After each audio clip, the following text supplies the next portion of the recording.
President Trump for daring to stand up to a brutal, murdering dictator. You may remember this.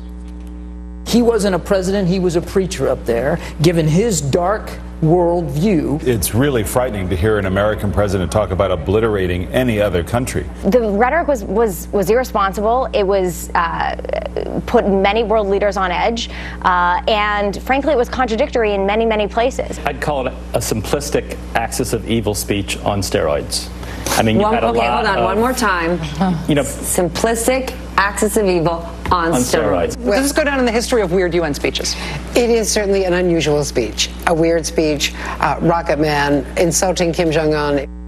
They would have rathered if he bowed and kissed the ring of Kim Jong-un or kissed the ring of the mullahs in Iran.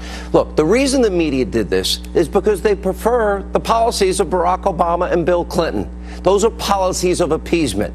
Now, the media wanted President Trump to get on bended knee and beg, please be nice to us.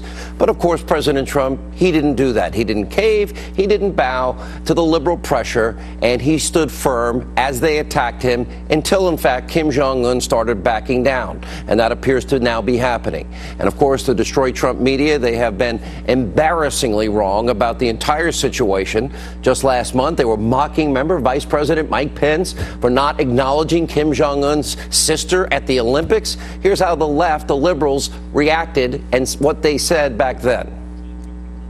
VP Mike Pence was in the stands at the Olympics where he seemed to be making a silent protest by remaining seated when North and South Korean athletes entered the stadium under the Korean unification flag. Now, was this the place to make that statement? Or did he just forget to get up? I thought that Mike Pence said that it was inappropriate to make political statements at sporting events. If you're in Korea, you need to stand up. You need to stand up and show respect. Remember the media? They also were fawning over Kim Jong-un's sister, who is part of a family that slaughters thousands of their own citizens, puts thousands more in death camps, and millions are starving. But the truth doesn't matter to the media in this country as usual. They have been praising evil dictators for decades. Very sad. And as for this upcoming meeting between Kim Jong-un, well, President Trump is showing fearlessness in accepting the invitation.